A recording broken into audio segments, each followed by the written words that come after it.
Hello everyone and welcome to Don't Be Bored. I'm back with another designer interview. This time I'm joined by Amanda, one of the designers, the co-designers of Monster Rock. This is a game for 1 to 5 players which features music and adventure and is set in a modern fantasy world. A bit of a twist there.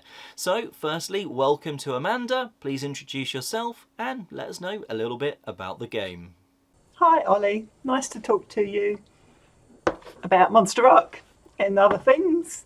So yeah, I'm Amanda Milne. I'm originally from England, but I've been living in New Zealand for 30 years now and based in Auckland, and finished working as a proper job about 12 years ago, and at that point set up Milne Games as a bit of a hobby that turned into a business by accident and ended up publishing several games, including working with Martin Wallace on Australia.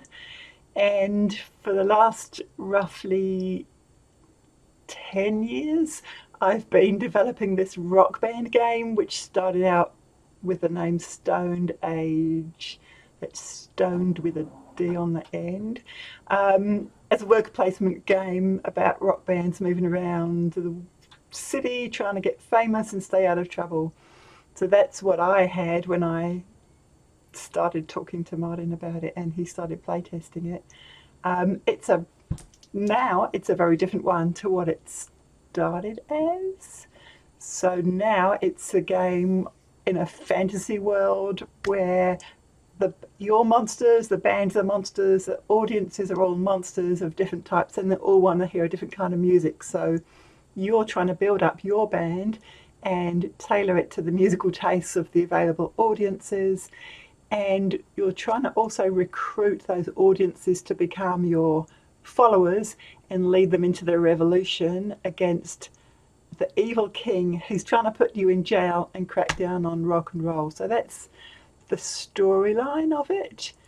The mechanics are spatial movement around a city and engine building to build up your band, make it stronger and stronger, and some aspects of risk management as well. It sounds like the game has gone through a bit of a journey, including that really unique theme, starting out with that rock and roll. But how did that sort of modern twist, that modern fantasy twist come about? Yeah, so the theme was about rock music and bands from the beginning. It was a worker placement game. It didn't have those fantasy elements. And when I started playtesting it with Martin, it was at a time when he was living in New Zealand. He said he really liked the theme and he thought he could improve it both mechanically and by adding some elements to the story to make it a more fantasy layered story, not just about building up your band, but what was happening in society as well with the revolutions and stuff, like based on the 1960s, social change and stuff like that. So those aspects were added by Martin and they've definitely improved the game from what it was. And that's how it became Monster Rock, because there weren't monsters in it at the beginning and now there are. Diving into the game a little bit, there's going to be events and even events that change up the rules as well. When it came to designing the game, was there one that sticks out in your mind that you had to tweak a lot, and which is your favourite event? So the events, there's like about 70 different event cards and they ramp up. So you've got your red deck, which you draw from if you're not very well known to the police. And then when you get closer to jail, you draw from the purple deck. And there's a mixture of good events and bad events in both decks. And a lot of them are very situational. So whether they're good for you depends what's actually happening with you at the time, whether you're desperate for money and you suddenly earn some more money from an event, or whether you're close to jail and it's helping you out in that respect. There's so many different options and they kind of how good they are will vary based on your current situation, and some of them affect all players as well, not just the active player. In terms of the ones that were tweaked most, we had one in the original prototype that was called something like the smog smog of something or other, and it slowed down your movement, so you could only move one city space instead of the normal two, and it was terrible. It made things really slow down, so I scratched that one completely. It's not in the game anymore. In terms of favourites, I think it's a choice of two. There's the more corrupt than normal police card, which lets you pay to physically move down the secret file track and avoid going to jail. And also, there's the Song Remains Different card, which increases the value of all the songs that you're holding, so you can do more and more gigs than you would be able to do if they were worth their normal face value. So those are really good cards if you can get those out at the right time. Again, it's going to be situational based on the phase of the game. Most of your published games are actually co-designs. Is there something special about designing with another person, maybe bouncing ideas back and forth that just works for you? And I suppose, is there any tips that you could give to budding designers out there that are thinking of their own stuff that maybe they could be doing a co-design? Yeah, co-designing. When we started Milne Games in 2012, it was myself and a friend, Julia Schiller, hence the name Milne Games. And so the first 5 games we published were co-designs. And then when we went our separate ways, I kept the company name and it became just me.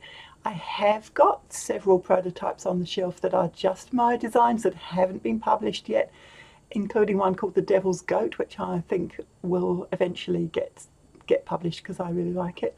But yeah, working with other people is a privilege, and if you work with someone that you get along with and you have a really good relationship with, it's great, but it can also be not good if you don't have a respectful relationship and really listen to the other person's views and take things on board. But I've been very lucky in working with the people that I have worked with, and it's worked out well.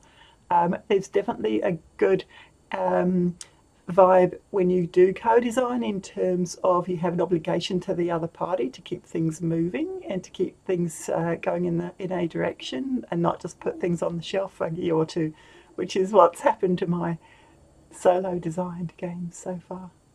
Hopefully we'll get to see some of those solo designs published in the near future. And a really great tip there, I think it's, for any project, I think it's important to have a respect between the people working on it. So it just makes sense that you need that respect between the designers if you're co-designing. From the playtest phase, is there a great memory that stands out for Monster Rock? So many playtests have been done. I guess whenever people say that was really good fun and the turns were fast and I really enjoyed it, but that's kind of the things that really stand out in my memory. I think there are a couple of situations. So backstory, I always like to have a very readable and illustrated rulebook from early days, even when it's only a prototype, and I keep that up to date all the time, because especially with this game, which is a co-design with Martin, and the rules were changing quite a lot, and if I didn't keep the rulebook up to date, then I would get confused because I wouldn't remember which rules had changed and been introduced and dropped. And I was at a playtesting event here in Auckland with the Game Artisans of New Zealand, which is a local game design group, and I'd set up Monster Rock on a table, but I was at a different table playtesting somebody else's game, and then I looked over and there was a mother and son had come and sat down, and the son, I think, was on the gifted spectrum. He was 7 years old and he'd picked up the rulebook and he was teaching it to his mum. And this was when the game itself was just prototype components and no real artwork. But he did a really good job, this gifted child, because when I went over about half an hour later, they'd started playing and they'd grasped the rules of the game, and they didn't really need me apart from a few little incidentals that they hadn't come across yet. So that was pretty amazing and kind of rewarding to see. The other thing that was really good about a year ago, Franz Vowinkle came to New Zealand with his wife on holiday. He's the artist who's done all the artwork for us, and he's from Germany. And we sat down and played Monster Rock.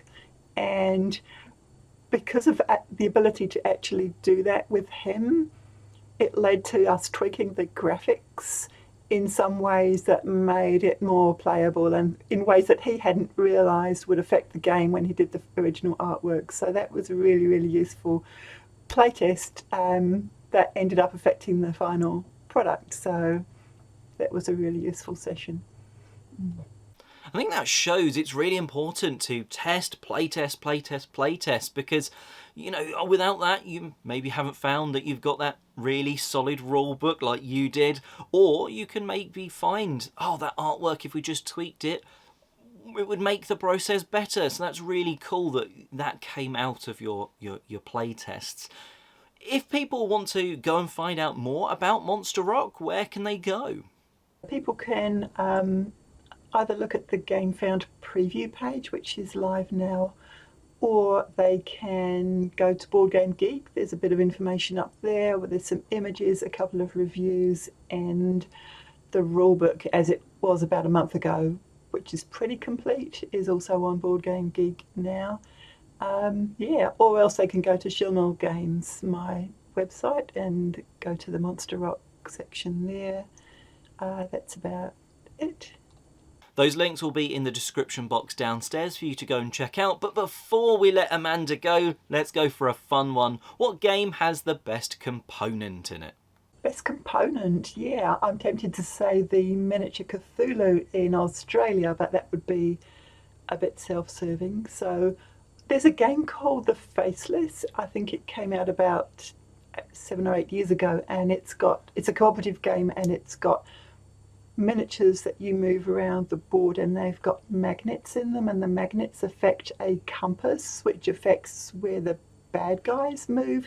So I think in terms of actual components, that was quite an interesting and memorable setup that they'd engineered into the game and affected the gameplay quite a lot. A huge thank you to Amanda for coming on today and answering these rapid fire like questions. It's really interesting to see a little bit of a snapshot and a peek behind the design curtain. So thank you very much for coming on, and some great answers as well. As I mentioned, the links that were mentioned earlier for Monster Rock, be that the Gamefound, etc., those are going to be in the description box downstairs, so you don't need to go and hunt them out, and you can go and find out even more about the game. And well, until next time, have a great day gaming.